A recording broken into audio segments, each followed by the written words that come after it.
বৃন্দাবনের মাটিতে শ্রীমন চৈতন্য মহাপ্রভুর আগমনে, রাধা গোবিন্দজির আগমনে, সকল ভক্তমণ্ডলীর আগমনে আজকে মধুময় মধুরাধি মধুর বৃন্দাবন হয়েছে। আজকের এই মধুময় সুধাম বৃন্দাবনে আমারই মতো একটা দিন কিনে কাঙালিনী ক্ষতভাগিনী, ভক্তি কেনা, সাধন কেনা, ভজন কেনা, তা আপনাদের রাতুল চরণ ছায় এসে দাঁড়িয়েছি মধুর মধুর কৃষ্ণ নাম পরিনাম পরিবেশন করিবার লাগে। তো দেখুন মা,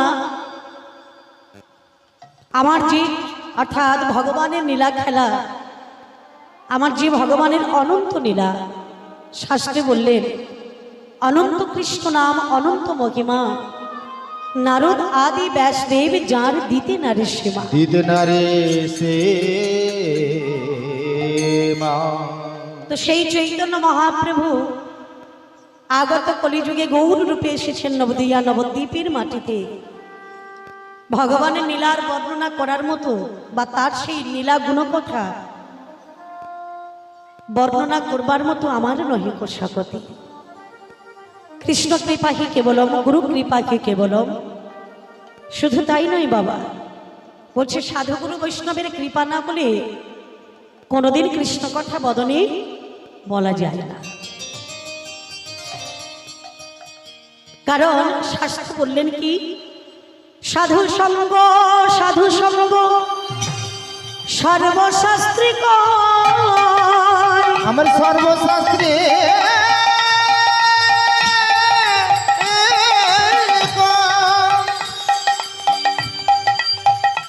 সাধু সঙ্গ সর্বশাস্ত্রে কয়, আর সাধু সঙ্গ লওয়া মাত্র কৃষ্ণ প্রেমের ভক্তির উদয় গয়। ভক্তির উদয়। হরি বল। তা আপনারা বলেন সেই সাধু, আপনারা বলেন বৈষ্ণব, আপনারা বলেন সেই ভক্ত। আহা, তো সেই ভক্ত না বলে এমন আসনে তো বসা যায় না বাবা, যে আসনে বসে হরিনাম শ্রবণ করেছিল আগমা তিনি কে? রাজা পরীক্ষিত, তাই না? ঠিক এই আসনে বসে তক্ষক দংশন থেকে উদ্ধার পাওয়ার জন্য তিনি করেছিলেন হরিনাম শ্রবণ। আহা, আজকের এই মধুময় বৃন্দাবনে আমরা সেই ভগবানের গুণকথা আস্বাদন করব। আমার গৌর করে লীলা গুণকথা, আমার চৈতন্য দেবের গুণকথা, আমার প্রভু নিত্যানন্দের গুণের কথা, সেই লীলার কথা আমরা আজকে সবাই মিলে আস্বাদন করব। কারণ এই অধুনা কলিকাল ঘোর করি তোমাচ্ছন্ন, এই ঘোর কলিযুগে চৈতন্য মহাপ্রভু নবদ্বীপ চন্দ্র আমার শ্রী চৈতন্য মহাপ্রভু এসেছেন, সচি মায়ের গর্ভে অবতীর্ণ হয়েছেন আমার গৌর সুন্দর। তা সেই গৌর করে তিনি আজকের নবদ্বীপ লীলায় কি করছেন বাবা? না সকল ভক্তদের নিয়ে হরিনাম গাইছে। কোথায়? কার বাড়িতে কীর্তন করেছিল, হরিনাম করেছিল গো মায়েরা? কি জানো মায়েরা? কার ঘরে? এই আজকে যে এখানে হরিনাম সংকীর্তন করছে, এটা কার বাড়ি বলুন তো? কার বাড়ি গো? যার বাড়িতে হচ্ছে তার নামটা বলবেন। শম্ভু বর্মন, জয় রাধে। হ্যাঁ, অনন্ত বর্মন, জয় রাধে। করে বল করে বল। তা যাই হোক, তাহলে আমরা তার নাম উচ্চারণ করব, কিন্তু প্রকৃতপক্ষে যার বাড়িতে হরিনাম হয়েছিল বাবা, তাই না? যার বাড়িতে হরিনাম নিশিপ্রহর নাম যজ্ঞাদি অনুষ্ঠান হয়েছিল, সেটা কার বাড়ি বলুন তো? শ্রীবাস পণ্ডিতের বাড়ি, তাই না? হরিবল হরিবল। শ্রীবাস ঠাকুরের বাড়িতে ভগবান করেছিলেন, গৌর করেছিলেন কি? নিশিপ্রহর নাম যজ্ঞ অনুষ্ঠান। নিশিপ্রহর হলো কেন? হ্যাঁ গো মা, কারণ সারা নিশিব্যাপী, হ্যাঁ, আমরা তো এসেছি ভগবানের প্রসাদ পাবো, আবার চলে গিয়ে যাব, ঘুমিয়ে পড়বো, কি বাবা? এটাই তো আমাদের কাজ। কিন্তু গৌর করেছিলেন কি? জীবের কল্যাণের জন্য, সারা বিশ্বের কল্যাণের জন্য, প্রত্যেক ভক্তের কল্যাণের জন্য তিনি কি করলেন? সারা নিশিব্যাপী করে নাম কীর্তন করেছিলেন, যে নামের প্রভাবে সকল জ্বালা যন্ত্রণা থেকে মনুষ্য জীব উদ্ধার হয়ে গোলক বৈকুণ্ঠ ধামে যেতে পারবে।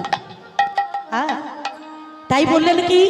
কলিকালে নামের কৃষ্ণ অবতার, কৃষ্ণ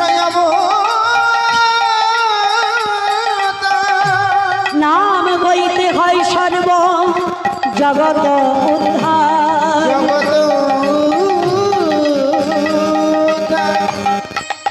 আমারা কলিকালে নাম রূপে কৃষ্ণ অবতার, নাম কইতে হয় সর্বজগত উদ্ধার। হরি বল। তাহলে নাম ছাড়া আমাদের কোনো গতি নাই, গতি নাই, গতি নাই, যে কথা সকল শাস্ত্রে বলা হয়েছে। যে রাধে, তাহলে আজকের আমরা সেই নামের মধ্য দিয়ে পৌঁছে যাব সুধাম নদিয়া নবদ্বীপের মাটিতে। যে রাধে।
जय राधे।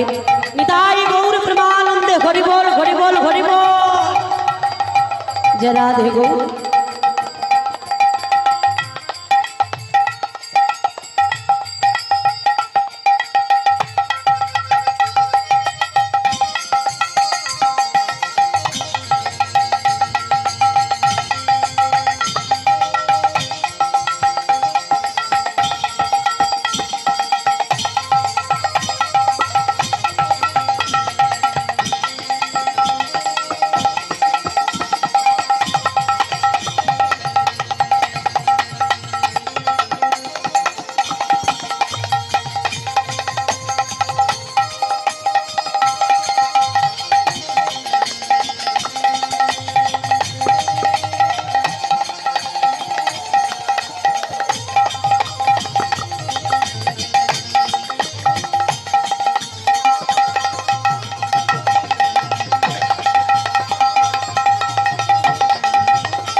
जय राधे। हरि बोल, हरि बोल। हरिर नाम, हरिर नाम, हरिर नाम, हरिर नामैव केवलं केवलं कलो नस्तेव नस्तेव नस्तेव गतिरन्यथा। नस्तेव गति, नस्तेव गतिरन्यथा। छल छल नयने হাসি মাখা বদনে। আমারা হরিনাম করো তো সবাই, সবাই করে হরিনাম করে, মালা জপ করে। বলে না বাবা মালা জপ করি না, হরিনাম করি। তবে কখন? যখন ভয় পাই, যখন বিপদ সম্মুখে আছে, তখনই বলি হরি বল, হরি বল, হরি বল। বলে হরিনাম কেউ করে না এমন কোনো ব্যক্তি নেই বাবা, সবাই আমরা হরিনাম করি। তবে বলার একটু তাৎপর্য আছে। হ্যাঁ গো মা, সুগারের ঔষধ কিংবা প্রেশারের ঔষধ যদি প্রতিদিন না খাই কি হবে? প্রেশার যখন হাই হবে কি হবে? যেখানে পড়বে সেখানেই শেষ। ঠিক তদ্রূপ আমার গৌরকরী রস যদি আস্বাদন করতে হয়, নিয়মিত যদি কেউ ঔষধ খেতে পারে, অর্থাৎ নিয়মিত যদি কেউ ভজন করতে পারে নিষ্ঠার সঙ্গে, তাহলে হাতে নাতে তুমি প্রমাণ পাবেই পাবে। জয় রাধে। তাহলে মাগো হরিনাম করো, হ্যাঁ, তাতে তোমার আনন্দ থাকবে, সুখ পাবে, শান্তি পাবে। ইহ সংসারে কোনো সুখ নেই বাবা। এটা হলো ভৌতিক জগৎ, মানে এখানে সবই অনিত্য, আর নিত্য বস্তু হলো হরিনাম সংকীর্তন। সংসারে যা কিছু দেখছো সবই অনিত্য, আর নিত্য বস্তু হলো হরিনাম সংকীর্তন। তাহলে সেটাকে প্রতিদিন চলতে ফিরতে খেতে শুতে অহরহ যদি কেউ বদনে বলতে পারে, তাহলে গৌর হরি বলছে আমি তার হয়ে যাই, সে আমার হয়ে যায়। নিতাই গৌর হরি বল হরি বল। তাই কি বলছে বাবা, ছলো ছলো নয়নে হাসি মাখা বদনে, ছলো ছলো নয়নে হাসি মাখা বদনে, আনন্দ কাননে ভ্রময়নে বা সবাই মিলে দুবাহু তুলে হরি বলো, নিতাই গৌর হরি বল হরি বল। হরি বলো, হরি বলো মনে রে আমার।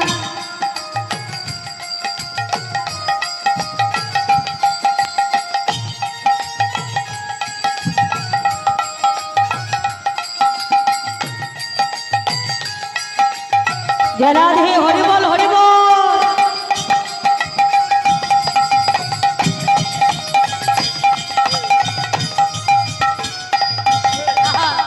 ছলো ছলো নয়নে হাসি মাখা বদনে, ছলো ছলো নয়নে হাসি মাখা বদনে, আনন্দ কাননে আনন্দ কাননে জপয় বিরাট। ওরে হরি বলো, হরি বলো মনে রে আমার। হরি বলো, হরি বলো মনে রে আমার।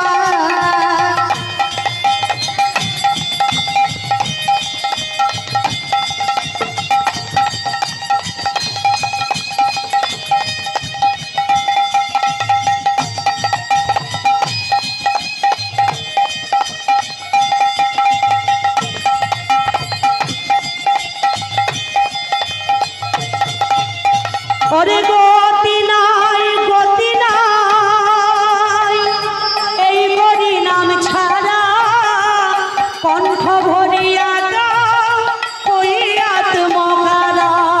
গতি নাই গতি নাই হরি নাম ছাড়া,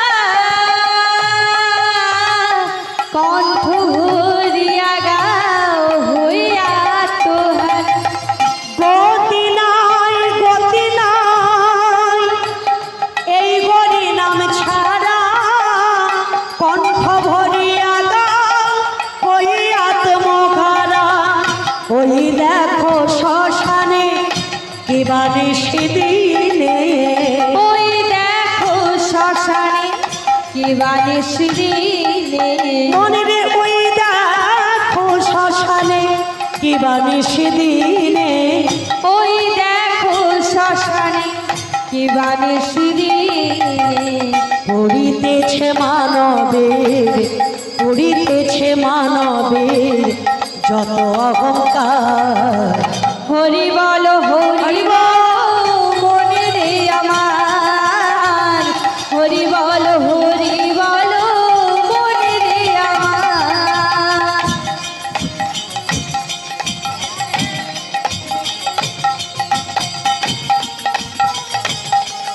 হরি বল হরি বল।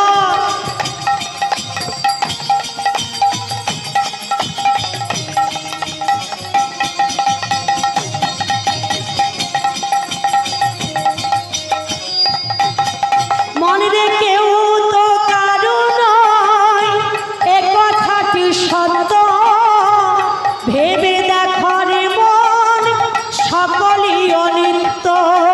কেউ তো কারো নয় এ কথাটি সত্য, ভেবে দেখো রে মন সবই তো অনিত্য। তাই তো ভাবে আছো যতক্ষণ হরি নামে করু রে মন। হবে আছো যতক্ষণ হরি নাম করো রে মন। ওরে ভাবে আছো যতক্ষণ হরি নামে করু রে মন। হবে আছো যতক্ষণ হরি নাম করো রে মন। ওরে হরি নামে সপে দাও, গুরু নামে সপে দাও এ ভব সংসার।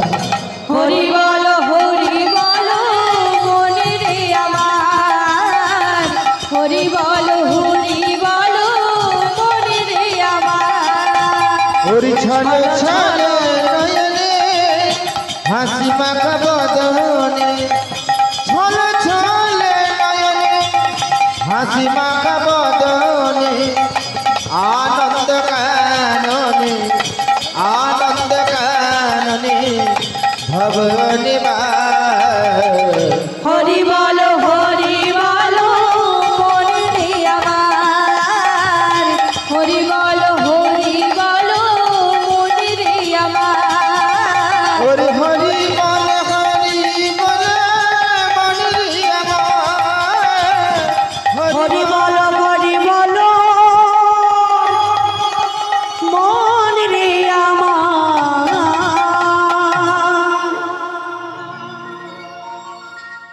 শাস্ত্রে বললেন হর্ষাবিদে গইলা খোদা পরের নীলা ডাপুরের নীলা ঋষভদে ব্রজগোপীর মনোজি করিলা মনজি হরিলা সবেদে বহুবর্ণ শ্রীরাধিকার প্রেম শিরাধিকারী প্রেম যার নামে 16 কলা জম্বু নদগে লসবেদে লবঙ্গ মঞ্জুরি যার নাম মঞ্জুরি জারি না একবার যদি কেউ করে বলে হবে তার 1 লক্ষ না ওরে 1 লক্ষ না। আগত কলিকালে হরিনাম ছাড়া গতি নাই সকল শাস্ত্র প্রমাণ দিলেন বাবা। কারণ সত্যিই চুধায়তে বিষ্ণুতে তায়াং যজতে মখই দা পরিচর্যায়াং কলু তো ধরিত সংকীর্তনা। সত্যযুগের জন্য ব্যবস্থা ছিল ধ্যান, ত্রেতা যুগের জন্য ব্যবস্থা ছিল যাগ যজ্ঞ ব্রত কুমাদি, এবং দ্বাপর যুগের জন্য ব্যবস্থা ছিল সেটা কি না সেবার্চন দ্বারা ভগবানের লাভ করতে হবে। অমায়রা তাহলে পারবো না সত্যের মতো ধ্যান করতে, পারবো না ত্রেতার মতো যাগ যজ্ঞ ব্রত কুমাদি করতে, পারবো না দাপরের মতো সেবা অর্চনা করতে। কি বাবা পারবো? আমরা একনিষ্ঠভাবে সেবা করতে পারবো না, এক মনেও আমরা ধ্যান করতে পারবো না। যে কারণে চৈতন্য মহাদেব অর্থাৎ চৈতন্য মহাপ্রভু তিনি মনে মনে ভাবলেন সেই চৈতন্য মহাপ্রভুকে রাধা কৃষ্ণ প্রণয় বিকৃতি লাদিনী শক্তি রসমা শক্তি রসমা দিগাত্মা ভূমি ভূমি পুরা সাগবেদঙ্গত তো আগমায়রা রাধা কৃষ্ণ প্রণয় বিকৃতি আল্লাদিনী শক্তি রসমা। যে রাধা কৃষ্ণ একই অঙ্গ, হ্যাঁ গো মা, একই অঙ্গ হয়েও তারা পৃথক পৃথক ভাবে বৃন্দাবনে গোলক বৃন্দাবনে বৈকুণ্ঠে তারা গমন থাকতে, কিন্তু আগত কলিকালে তিনি হলেন কি রাধা কৃষ্ণ দুহু অঙ্গ এক অঙ্গ হল। দুহু অঙ্গ এক অঙ্গ হয়ে আমার গৌর রূপে এসেছেন কোথায়? নদিয়া নবদ্বীপের মাটিতে। আর তিনি এসে কলির মনুষ্যর কথা চিন্তা করে, কলির জীবের কথা চিন্তা করে তিনি হরিনাম প্রচার করলেন। হ্যাঁ, যে নাম করতে গেলে কোনো স্থান কাল পাত্র, হ্যাঁ, সূচি অসুচি কোনো কিছুর প্রয়োজন হয় না। হ্যাঁ, যে কোনো স্থানে যে কোনো জায়গায় যে কোনো সময়ে তুমি হরিনাম যদি করতে পারো প্রাণ ভরে, হ্যাঁ, ভালোবেসে যদি করতে পারো আমার গৌর করিকে, তাহলে নিশ্চয়ই আমার গৌর করি কৃপা বরিশন করে। নেতাই গৌর করি বল হরি হরি হরি বল। সেই নবদ্বীপ চন্দ্র আমার গৌর সুন্দর আজকের এই মধুময় বৃন্দাবন স্থাপিত হয়েছে। বৃন্দাবনে আমরা সবাই এসেছি। এটা হলো নবসাহ্য সজ্জিত বৃন্দাবন। তো সুর তাল ভাষা বলতে গিয়ে আমার অপরাধ হবে বাবা, ভুল তো আমি করবই। হ্যাঁ, তো সেখানে সকল অপরাধ মার্জনা করে আপনার সবাই মিলে আমাকে আশীর্বাদ করবেন, আমি যেন বদন ভরে কৃষ্ণ নাম গাইতে পারি। জয় রাধে। তো চলুন আমরা ছোট করে একটু লীলার মধ্যে চলে যাব। ছোট্ট করে একটু আমরা আজকে গৌর লীলা কিংবা কৃষ্ণ লীলা কিংবা কোনো ভক্ত লীলা আমরা আস্বাদন করব। তো আমার যে যে বিষয়গুলো জানা আছে আপনাদের কাছে বলছি, তার মধ্য থেকে আপনারা যেটা আস্বাদন করবেন আমি সেই বিষয়টি আপনাদের কাছে পরিবেশন করব। যেমন আমার জানা আছে শ্রীমতী রাধারানীর বাসর সজ্জা কৃষ্ণ লীলা, ভক্তকবি জয়দেব, ধরা দ্রোণ, দুখা কৃষ্ণ দাস, সুদীপ ডাকাত, মাটির গৌর, নরমেধ যজ্ঞ, সূর্যদাস সরখেলের মরামের বিয়ে, ভক্ত রঘুনাথ গোস্বামী, ভক্ত কালীয় দমন, ভক্ত সুদামা, এর মধ্য থেকে আপনারা যেটা আস্বাদন করবেন সেই বিষয়টি আপনাদের কাছে পরিবেশন করব। জয় রাধে। তো বলুন আপনারা কি আস্বাদন করবেন? জয় রাধে। হরির নাম বিনে আর কি ধরে আছে ও ভাই সংসারে, জয় গৌর জয় নিতাই। ও ভাই সংসারে, আহা, হরির নাম বিনে আর কি ধরে আছে সংসারে, ও ভাই সংসারে, হরি নাম বিনে আর কি ধরে আছে সংসারে, ও ভাই সংসারে, হরি নাম বিনে আর কি ধরে আছে সংসারে, এসো তরা করি, হরি তরা করি, ও হরি, হরি পার করো আমারে, হরি নাম বিনে আর কি ধরে আছে সংসারে, ও ভাই সংসারে, হরি নাম বিনে আর কি ধরে আছে সংসারে, গৌর নিতাই রাধা,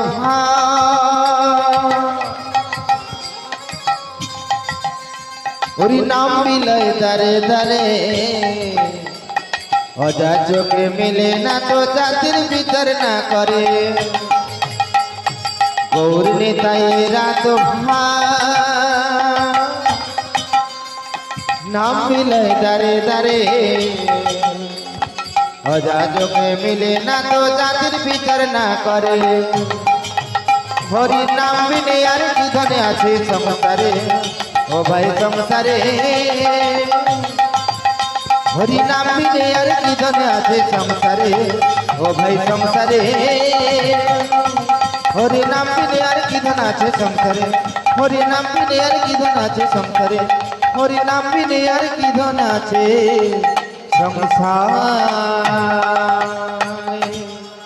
তাহলে আজকে যে বিষয়ে আমরা আস্বাদন করবো সেটি হলো ভক্ত এবং ভগবানের লীলা। বা যেখানে ভক্তকে নিতে গেলে ভগবান এসে যায়, আর ভগবানের কথা শুনতে গেলে ভক্ত তো এসেই যায়, তাই না বাবা? ভগবান নিজ মুখে বলেছেন, ভক্ত আমার মাতা পিতা, ভক্ত আমার গুরু, ভক্তরা রেখেছে নাম বাঞ্ছা কল্পতরু। এই জগতে ভক্ত বিনা ভগবান কোনো লীলা করেন না, কিংবা ভক্ত ছাড়া ভগবান থাকতে পারে না, আর ভগবানকে ছাড়া যারা ভক্ত হয়েছে তারাও থাকতে পারে না। তাহলে এমন একটা লীলা আজকে আমরা আস্বাদন করব, যেটি হলো বৃন্দাবন লীলা। হরি বল। হ্যাঁ গো মা, যে লীলাটি হলো কৃষ্ণ সুদামা।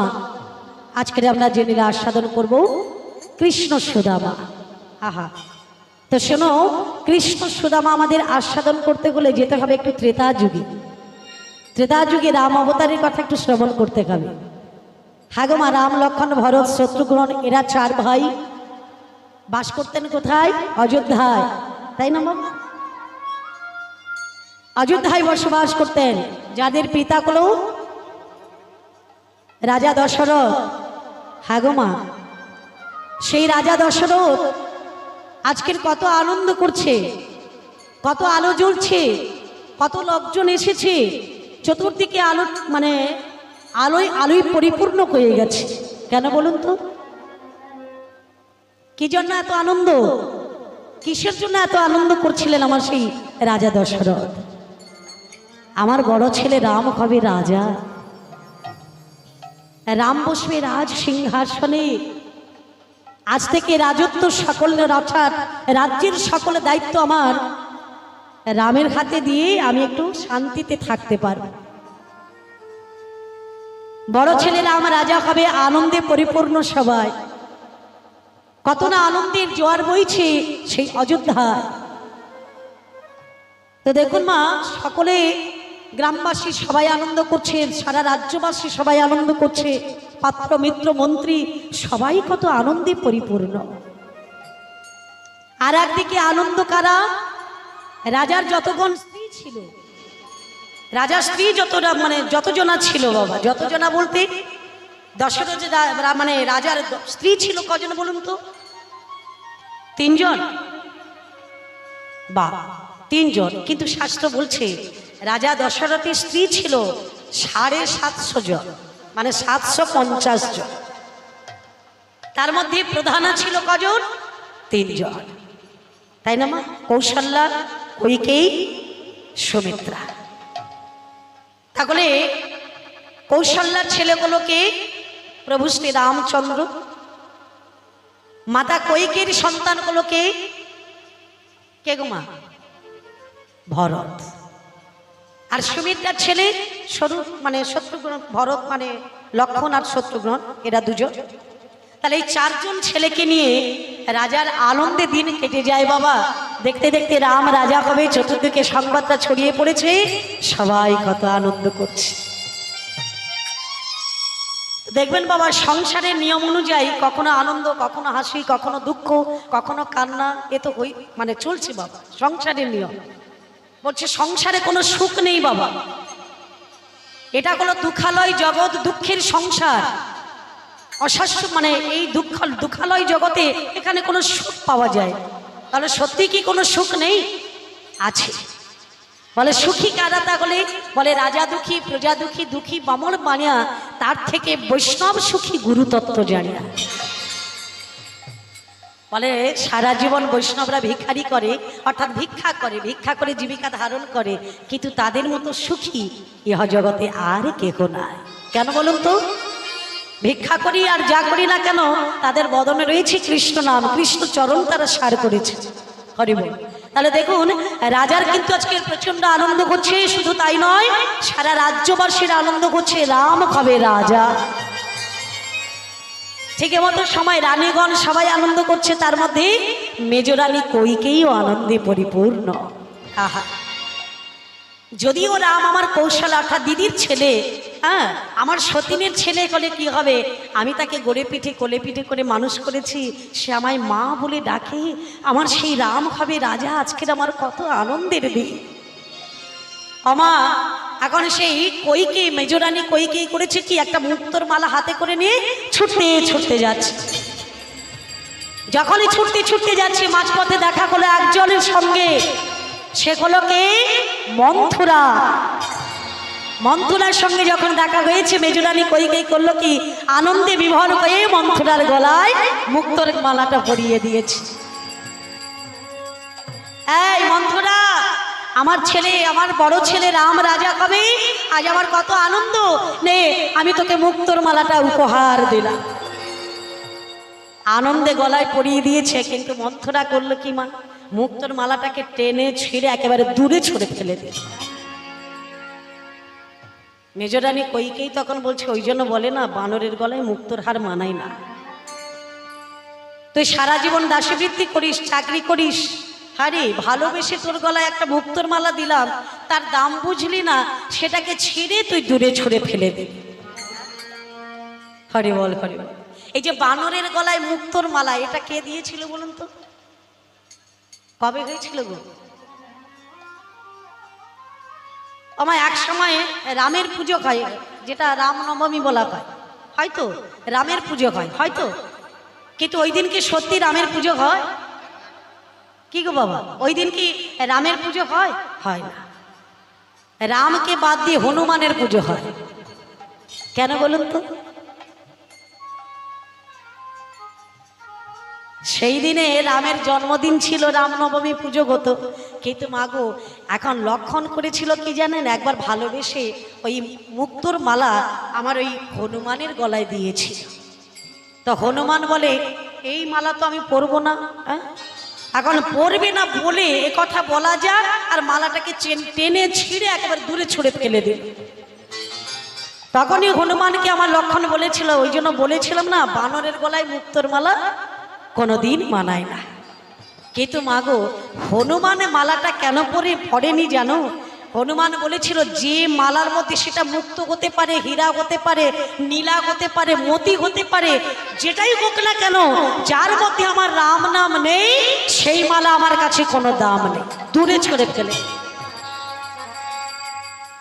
তো তো সেই একটা প্রবাদ থেকে গেছে বাবা, যে বানরের গলায় মুক্তের মালা মানায় না।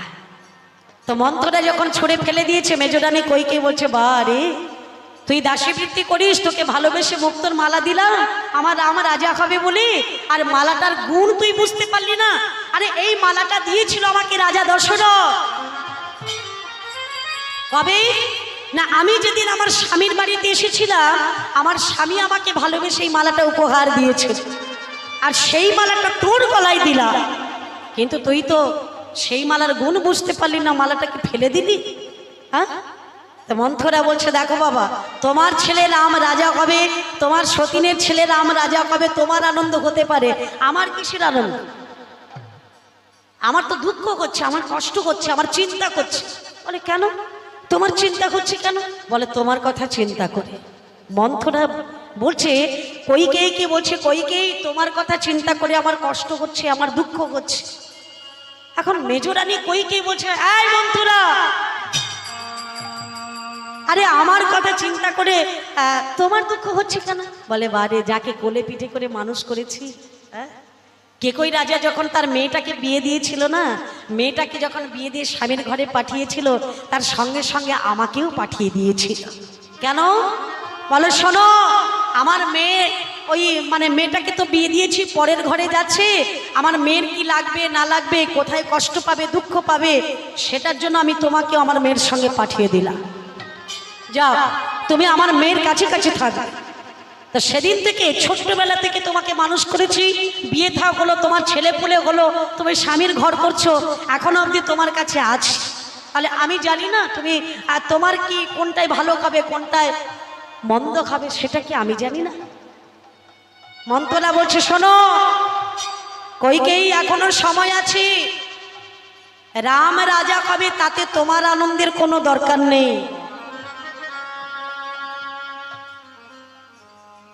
ওমা, নারী হতে সংসার গড়ে, আবার নারী হতে সংসার ভাঙে, হয় না মা? ওই যে কলের গড়ায় গেল, হ্যাঁ, জল আনতে গেল, ওখানে একটা দরবার হয়ে গেল। বাবা, এই তোর যা ভাগাড়ি কাজকর্ম করে না, তুই একা করিস? বলে না রে দিদি, আমি একাই করি। দরকার নেই একসঙ্গে থেকে, আলাদা হয়ে যা, ভালো খাবি, ভালো পড়বি, ভালো থাকবি, দেখবি রাজরানীর মতো থাকবি। বাবা, নেতাই গৌর হরিবল হরিবল। ওই যা বলা, হ্যাঁ, সংসারটা ভেঙে চুরে চুরমার হয়ে যায় বাবা। তো মন্থরাগুলো তদ্রূপ, মন্থরাগুলো তদ্রূপ মেয়ে। বাবা, কইকেয়ী বলছে, কইকেয়ী তোমার ছেলে ভরত রয়েছে, তুমি তাকে রাজা করাও, তাকে রাজ সিংহাসনে বসাও, তুমি হবে রাজার মা। রাম রাজা বলে রামের অর্থাৎ রাজার মা হবে কৌশল্যা। আরে আজকে যদি রাম রাজা কয়, কালকে কৌশল্যা বলবে, এই কইকেয়ী আমার পায়ে একটু তেল দিয়ে যা তো, ভালো লাগবে? সতীনের পায়ে তেল দিতে ভালো লাগবে? হ্যাঁ, এখনো সময় আছে, ভরতকে রাজা করিয়ে দাও, রামকে পাঠিয়ে দাও। কোথায়? বনবাস। কি করে বলবো? এই দেখো, এই যে আমি তোমাকে শিখিয়ে দিচ্ছি, দাঁড়া। হ্যাঁ, আজকে তোমার সেই দিন, অর্থাৎ রাজার কাছে তোমার দুটো বর পাওনা আছে না? কি গো মায়েরা, বর দুটো পাওয়ার আছে তো? বলে কি বর? না, যখন রাজা দশরথের গায়ে মানে অনেক তীর বদ্ধ হয়েছিল, কখন? সমর সেনের সঙ্গে যখন যুদ্ধ করতে গিয়েছিল রাজা দশরথ, তখন সমর সেনের যোদ্ধাদের সঙ্গে যুদ্ধ করতে করতে এত তীর, এত বাণ লেগেছিল, সারা শরীরটা একেবারে ঝাঁঝরা হয়ে গিয়েছিল। ঠিক তখনই এতই রোগাগ্রস্ত, এতই অসুস্থ হয়ে পড়লো, রাজা মরেই যাবে। কি করে বাঁচানো যায়? হ্যাঁ, এক বৈদ্য এলো বাবা, বৈদ্যকে ডাকা হলো। বৈদ্য এসে বলে গেল, শোনো, রাজার অসুখটা সেরে যেতে পারে যদি কেউ 5 মিনিট অন্তর অন্তর ঔষধ খাওয়াতে পারে, লাগাতে পারে, তাহলে রাজার অসুখটা সেরে যাবে। আচ্ছা বলুন তো মায়েরা, স্ত্রীরা তো সব সময় ভালোই চাই না? কি বাবা, কিন্তু কইকেয়ী থেকে একটা প্রমাণ পাওয়া যায় বাবা। আমরা সকলে বলি কৌশল্যা ভালো, সুমিত্রা ভালো, কিন্তু কইকেয়ী ভালো না। কেন? রামকে বনে দিয়েছিল, তার জন্য সে ভালো না। কিন্তু মাগো, এর পেছনে এত সুন্দর ঘটনা রয়েছে যে মেজরানী কইকেয়ীর মতো এমন একজন নারী পাওয়া খুবই মুশকিলের কথা। কেন না, সমর সেনের সঙ্গে যুদ্ধ করতে গিয়ে রাজার যখন বান লেগেছিল, রাজার ছিল 750 জন স্ত্রী। সকল স্ত্রীকে বলা হলো তোমরা পারবে আমার কাছে প্রতিনিয়ত বসে থেকে আমার সেবা করতে, 5 মিনিট অন্তর অন্তর ঔষধ দিতে। সকলের একটাই কথা, বাবা আমরা কেউ পারবো না, ঘুম বাদ দিয়ে খাওয়া বাদ দিয়ে সকলের কিছু পরিত্যাগ করে তোমার কাছে বসে থেকে 5 মিনিট অন্তর অন্তর ঔষধ দিতে আমরা পারবো না। কে দেবে? তাহলে কি রাজা মরে যাবে? হ্যাঁ গো মা, সকলে কি মানে স্মৃতির সিঁদুর মুছে যাবে? একজনই বলেছিল, সে কে? মেজরানী কইকেই বলেছিল, স্বামী আমি তোমাকে সুস্থ করে তুলবো, আমি তোমাকে ভালো করে তুলবো, আমি তোমার কাছে থাকবো। মেজরানী কইকেই পাশে থেকে 5 মিনিট অন্তর অন্তর ঔষধ দিয়ে রাজা দশরথকে প্রাণে বাঁচিয়েছিল। সেদিন রাজা দশরথ সুস্থ হয়ে ভালো হয়ে বলেছিল, কইকেই বলো, কইকেই তুমি আমাকে ভালো করে দিয়েছো, সুস্থ করেছো। হ্যাঁ, আমার এতগুলো স্ত্রী থাকতে থাকতে তুমি যেভাবে আমার সেবা করলে তাতে আমি বড় সন্তুষ্ট পেয়েছি। বলো তুমি আমার কাছে কি বর চাও?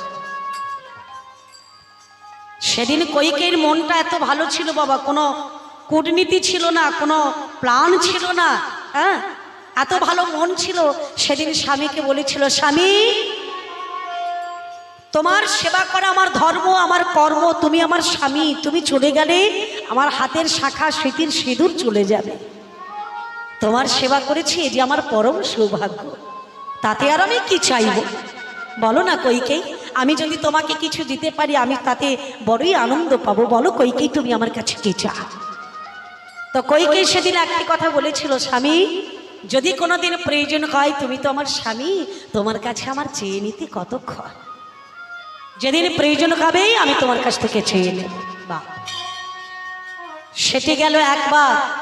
আর একবার কয়েছিল রাজার নখের গোড়ায় একটা ফোঁড়া, 20 ফোঁড়া কয়েছিল বাবা। এমন একটা ফোঁড়া কয়েছিল যেটার জন্য কোনো বৈদ্য, কোনো ডাক্তার, কবিরাজ কেউ ভালো করতে পারছে না। হ্যাঁ গো মা, একজন বেনামি ডাক্তার এসে বলে গেল, মানে বেনামি বলতে আমাদের ঘরোয়া ডাক্তার অনেক থাকে না বাবা, যার কোনো ডিগ্রি নেই। হ্যাঁ, তো দেখবেন বাবা অনেক বড় বড় ডাক্তারের কাছ থেকে ফিরে এসেও ওই বেনামি ডাক্তার মানে ডিগ্রিবিহীন ডাক্তারের কাছে অনেক সময় অনেক রোগী ভালো হয়ে যায়, হয় না মায়েরা?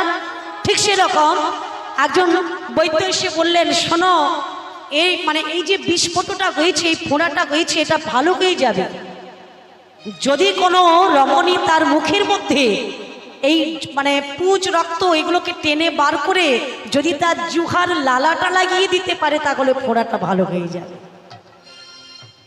আচ্ছা বলুন তো মায়েরা, সে যতই স্বামী হোক কিংবা ছেলে হোক কিংবা মেয়ে হোক, এমন একটা ঘৃণ্য কাজ করতে কেউ রাজি হবে? হবে? সহজে হবে মা? তাহলে রাজা দশরথের এতগুলো স্ত্রী ছিল, সবাই বললেন আমরা পারবো না। একজন বলেছিল, একজনই হাত তুলেছিল, সেগুলোকে মেজরানী কইকেয়ী। কইকেয়ী বলেছিল, স্বামী আমি তোমাকে আবার সুস্থ করে তুলব। প্রতিদিন জিভ দিয়ে অর্থাৎ মুখ দিয়ে রক্তপুঁজগুলো টেনে বার করে দিয়ে এই জিহ্বার লালাটা লাগিয়ে দিতেন বাবা। তখনও একবার রাজা সুস্থ হয়ে গেল, ভালো হয়ে গেল। হ্যাঁ গো মা, দুবার যখন প্রাণে বাঁচালো তখনই আমার রাজা বলেছিল, বলো কইকেয়ী তুমি আমার কাছে কি চাও? সেদিনও আমার কইকেয়ী একটাই কথা বলেছিল, স্বামী তুমি তো আমার স্বামী, আমি তোমার কাছে আছি, তুমি আমার কাছে আছো, তোমার কাছ থেকে আমার চেয়ে নিতে কতক্ষণ। ঠিক সেই কথাটা আজকের মন্থরা মনে করিয়ে দিল। ওরে কইকেয়ী, দুটো বর যে পাওনা আছে তোর স্বামীর কাছে, সেই দুটো বর আজকের চেয়ে নে। আজকের একটা পরে প্রথম বরে চাইবি আমার ছেলে ভরত হবে রাজা, আর দ্বিতীয় বরে চাইবি আমার বড় ছেলে অর্থাৎ রাম যাবে 14 বছর বনবাস।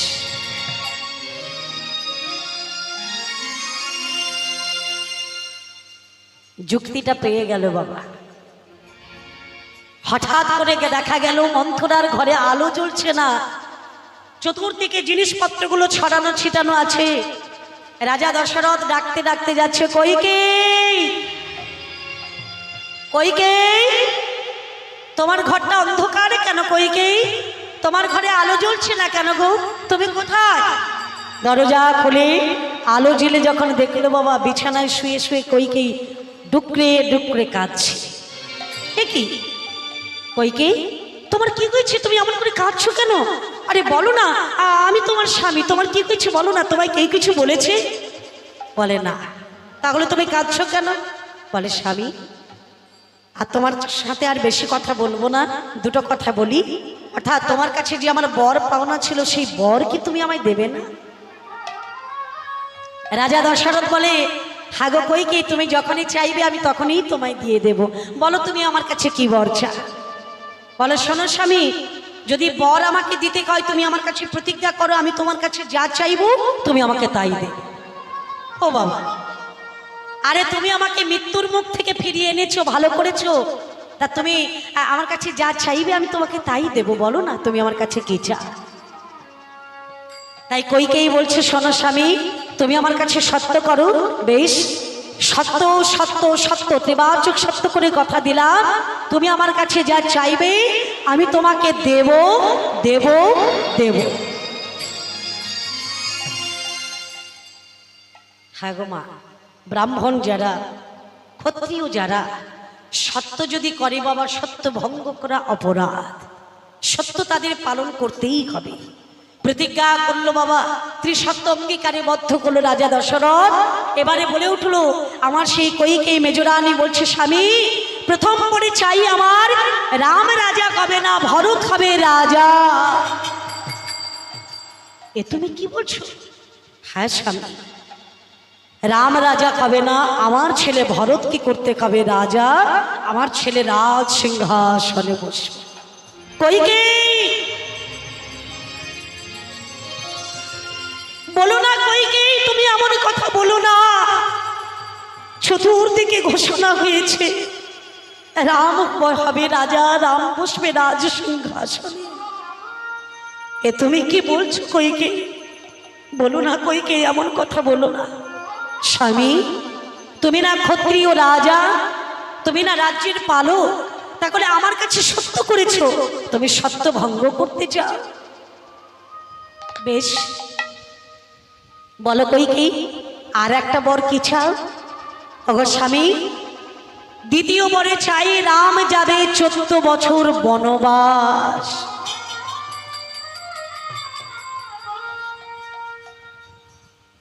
আহা, আচ্ছা বলুন তো বাবা, সকাল বলে যে ছেলেটা রাজা হবে, তদমুহূর্তে রাত্রিবেলা যদি কোনো পিতার কাছে কেউ বলে যে তোমার ছেলে রাজা হবে না, রাজ সিংহাসনে বসবে না, সেই পিতার অবস্থা কি হয়?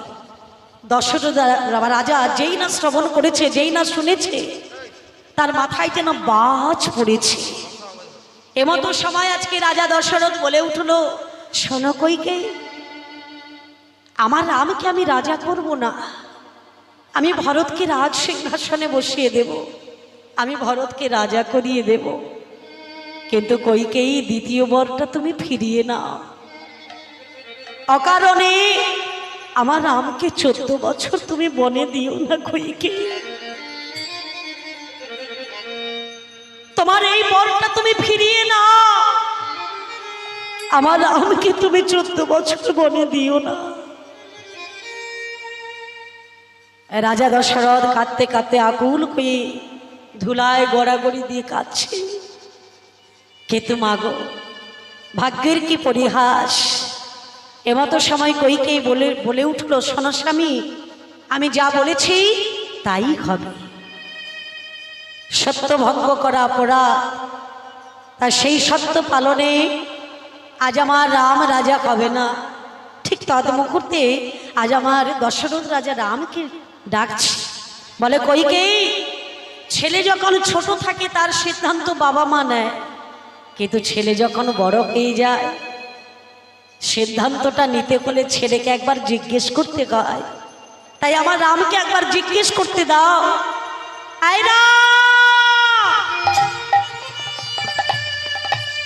রাম,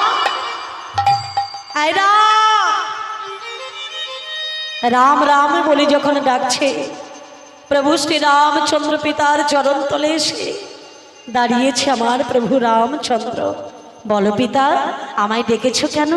বলে শোনো বাবা, পিতামাতা যদি কোনো আজ্ঞা করে ছেলের কর্তব্য কি রে?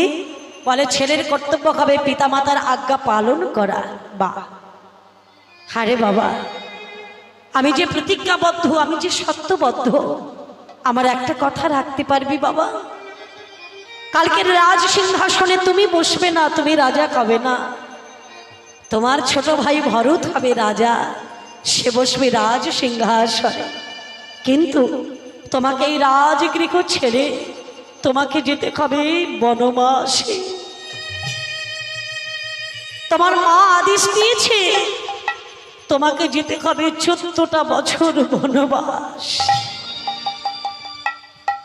প্রভু শ্রী রামচন্দ্র হাসতে হাসতে বললে, পিতা আমি প্রস্তুত। আমি বনে গেলে যদি সকলের শান্তি হয়, সবাই যদি ভালো থাকে, আমি তার জন্য প্রস্তুত। বাহ, এমতো সময় রামচন্দ্রের মুখে কথা শুনে আজ আমার দশরথ রাজা বলছে, কইকেয়ী ভালো করে তাকিয়ে দেখো, আমার রাম কেমন হাসি মুখে বলছে, তার জন্য সে প্রস্তুত রয়েছে, সে বনবাসে যাওয়ার জন্য প্রস্তুত। ওমা, রামের পরনে ছিল রাজকীয় বেশ।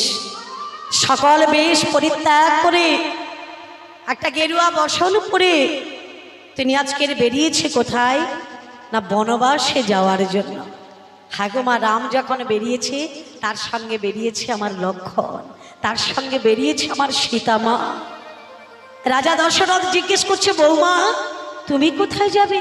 বলে স্বামী থাকবে বনবাসে, আর আমি থাকবো রাজবাড়িতে রাজ অলঙ্কারে ভূষিত হয়ে রাজ পালঙ্কে, সোনার পালঙ্কে ঘুমিয়ে থাকবো।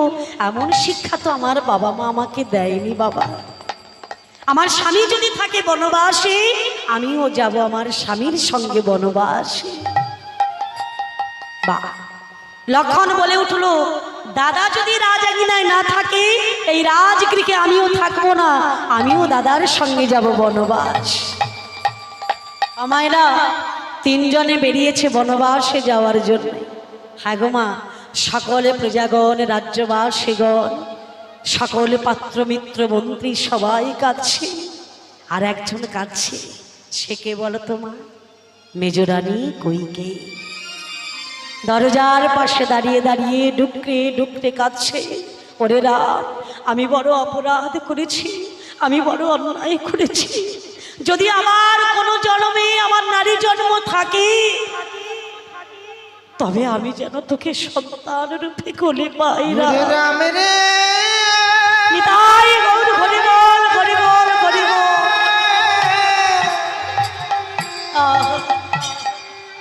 ওরে আমার রাম,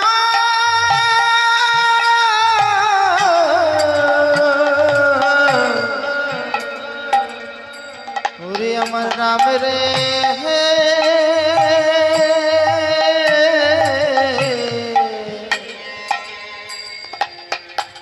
ওরে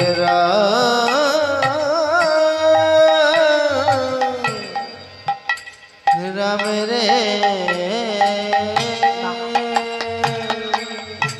আমায়রা রাম চলে গেল 14 বছর বনবাস।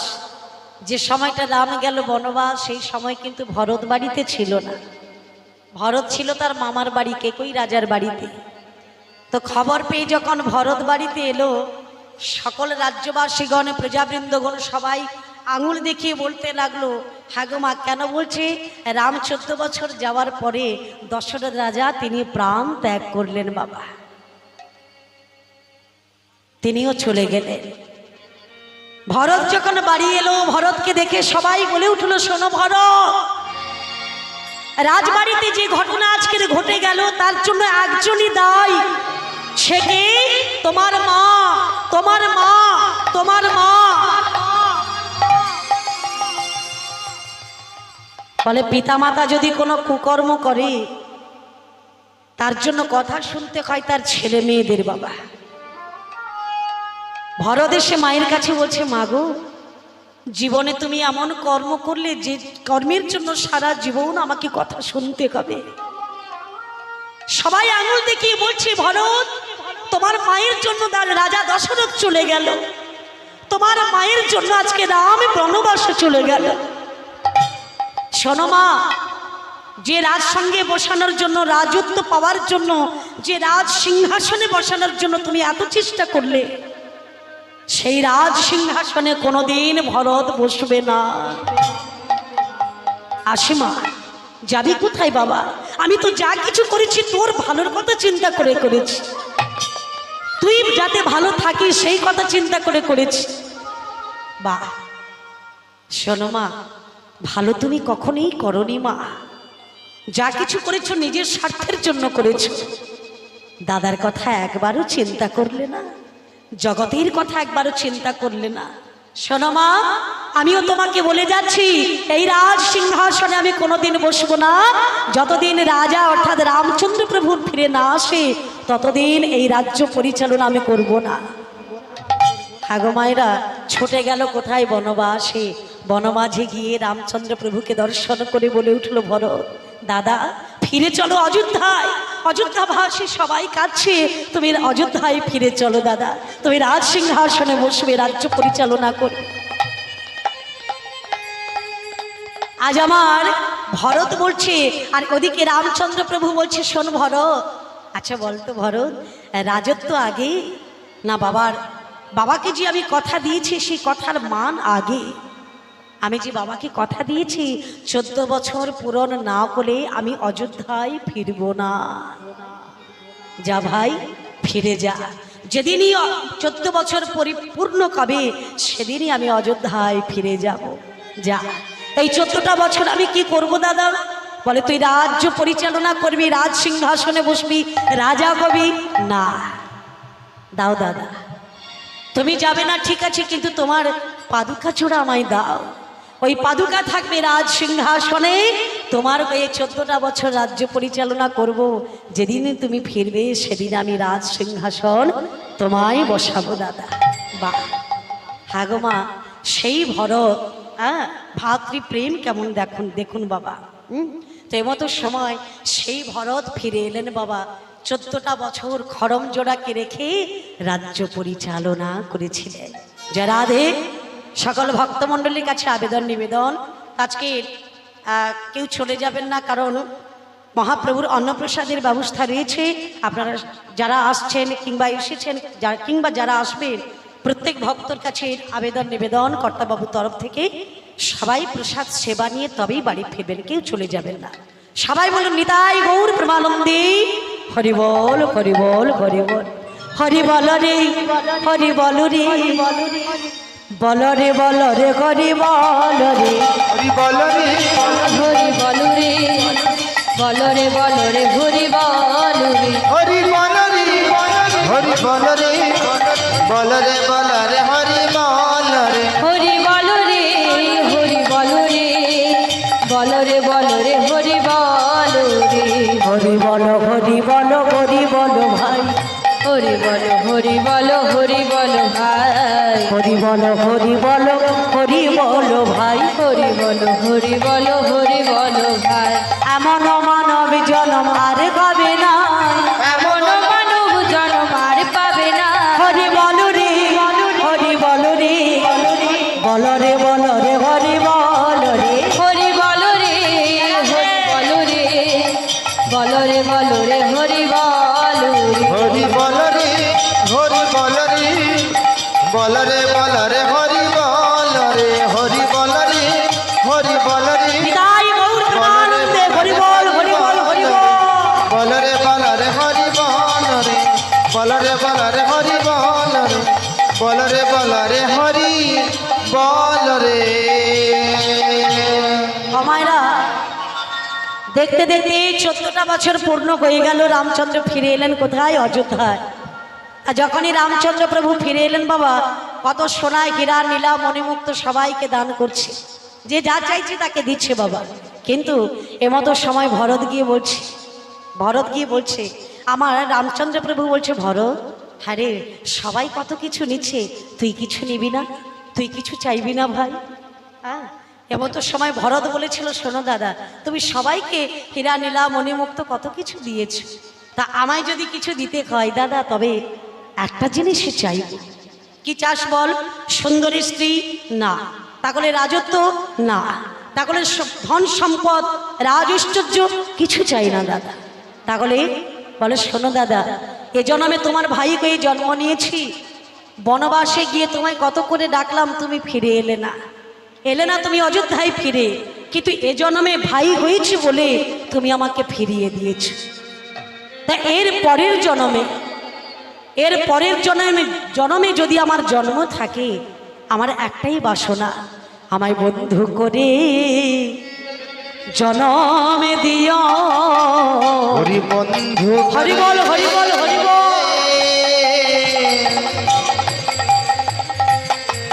আমায় জন দিও, আমায় বন্ধু করে জনমে দিও। হরি বন্ধু করে আমায় জন্ম দিও। ওগো এই বাসনা আমার মনে, বন্ধু করে জনমে দিও। হরি এই বাসনা আমার মনে, আমার মনে বন্ধু করে জন্ম দিও। শোনো দাদা, এ জন্মে ভাই হয়েছি, এর পরের জন্মে যদি আমার জন্ম থাকে, তবে তোমার বন্ধু করে আমায় জন্ম দিও। জন্ম দিও। ভগবান প্রভু শ্রী রামচন্দ্র বললে, তথাস্তু। এর পরের জন্মে অর্থাৎ আগত দাপর যুগে তুই হবি আমার বন্ধু, তুই হবি আমার সখা, যার নাম হবে সুদামা, আর আমি হব কৃষ্ণ। আমি হব কৃষ্ণ, ভগবান কৃষ্ণ। তো কৃষ্ণ সুদামা রূপে এমনভাবে লীলা করব, যা ইতিহাসের পাতায় অক্ষরে অক্ষরে লেখা থাকবে। বাহ! হাগমা, দেখতে দেখতে চলে গেল ত্রেতা যুগ, আসছে দাপর যুগ। আর সেই দাপর যুগে ভগবান কৃষ্ণ জন্ম নিলেন কোথায়? কোথায় গো মায়েরা? ভগবান কৃষ্ণ জন্ম নিয়েছিল কোথায়? হ্যাঁ, মনে আছে? ভগবান কৃষ্ণ জন্ম নিয়েছিল কোথায়, কোন জায়গায়?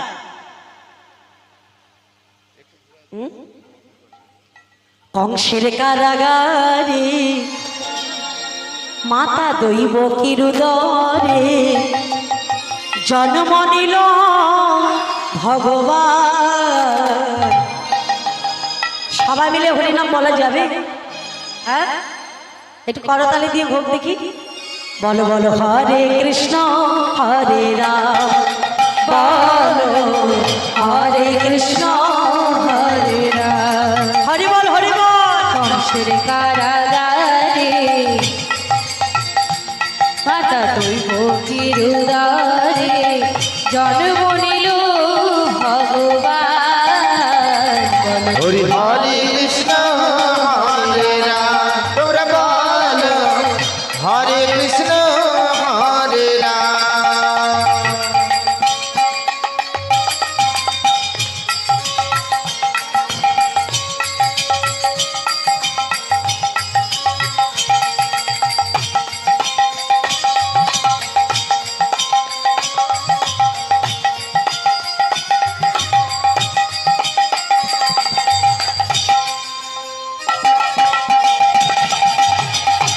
হরি বল, হরি বল।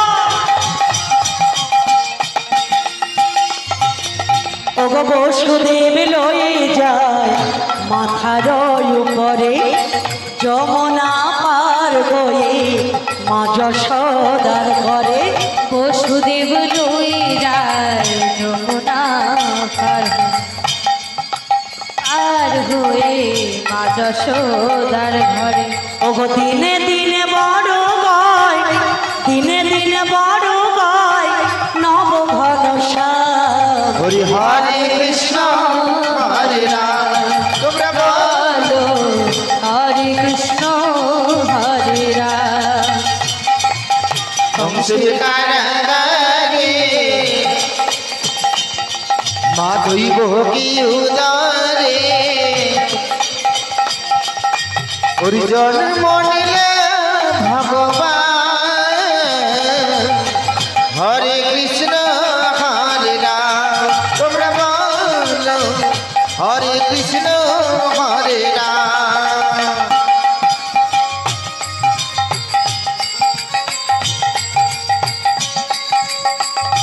রাধে রাধে।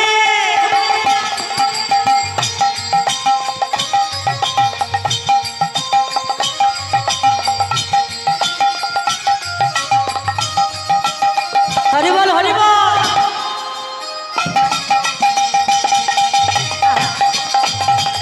রাধে।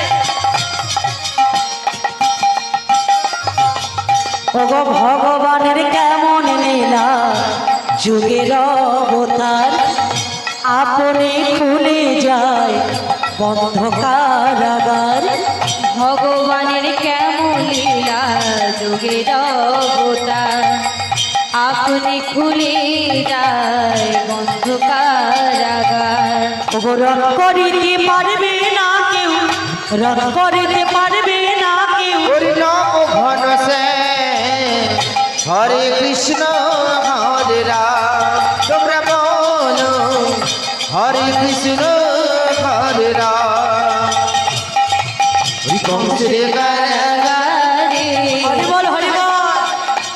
মাতা দৈবকীর উদারে জন্ম নিল ভগবান। বল হরে কৃষ্ণ হরে রাম তোমরা বলো হরে কৃষ্ণ হরে রাম তোমরা বলো হরে কৃষ্ণ তাই গৌর হরি বল হরি বল তোমরা হরি বল। বলো হরে কৃষ্ণ হরে রাম তোমরা বলো হরে কৃষ্ণ হরে রাম তো দেখুন মাইরা ভগবান কৃষ্ণ জন্ম নিলেন কোথায়? কংস কারাগারে। হাগমা পিতা বসুদেব নিয়ে চললেন নন্দালয়ে বৃন্দাবনে। আহা, তো যখন নন্দালয়ে নিয়ে গেলেন বাবা, ওদিকে ছেলেটা করলো কি মান, সেদিকে মথুরা থেকে যখন কংস কারাগার থেকে যখন আমার দৈবকী উদরে ভগবান কৃষ্ণ জন্ম নিল, জন্ম নেওয়ার পরে ছেলেটাকে রক্ষা করার জন্য রেখে এলেন বৃন্দাবন। যশোমতী মায়ের কোলে রেখে এলেন বাবা। তো যশোমতী মায়ের কোলে কৃষ্ণ দিনে দিনে বড় হচ্ছে। চতুরের শিরোমণি ভগবান কৃষ্ণচন্দ্র আমার দিনে দিনে একটু একটু করে বড় হচ্ছে বাবা। তা দেখতে দেখতে আমার সেই নন্দ মহারাজার নবলক্ষ ধেনুবৎস ছিল বাবা। তো ভগবান কৃষ্ণ করলেন কি, সেই নবলক্ষ ধেনুবৎস প্রতিদিন মাঠে চড়াতে যেতেন। সঙ্গে ছিল সখাগণ। সখাগণ কজন না, 24 জন সখা নিয়ে ভগবান কৃষ্ণ লীলা করেছিলেন। তার মধ্যে প্রধান ছিল 12 জন।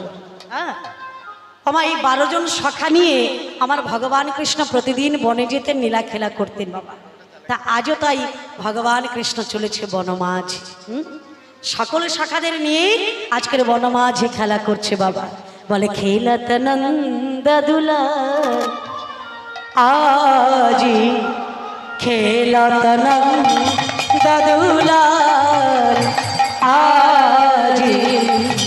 খেলত নন্দ দুলাল হরি হরি বল হরি বল। খেলত নন্দ দুলাল শ্রীদাম সুদাম সাথে আজ খেলিছে ব্রজের পথে।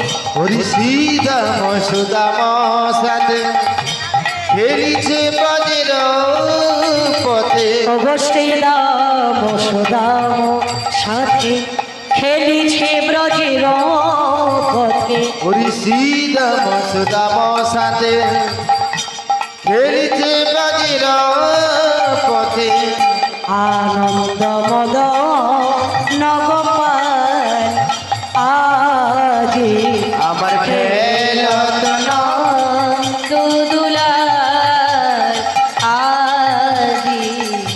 খেলত নন্দ দুলাল হরি ধবলি শ্যামলি পিয়ালি বলিয়া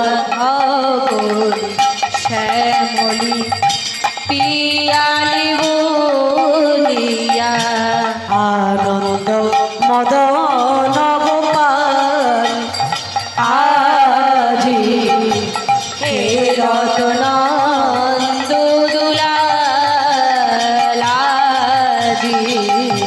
হে রতনন্দ দুলা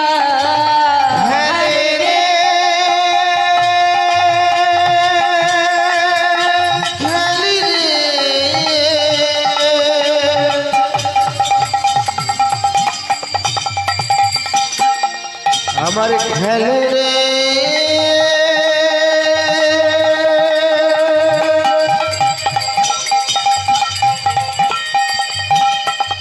খেলে রে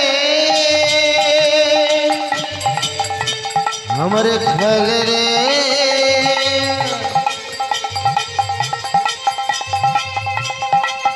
আমার খেলে রে হরি বল আনন্দ মদন গোপাল আজি ওরে খেল নন্দ দুলা আজি রাধে খেল নন্দ দুলা আজি খেল নন্দ দুলা। ভগবান কৃষ্ণচন্দ্র বনে খেলা করি বাবা, 24 জন সখাকে নিয়ে খেলা করছে। তা আজকের ভগবান কৃষ্ণচন্দ্র বলছে, আরে ভাই আয় আজ কি খেলা খেলবি বল,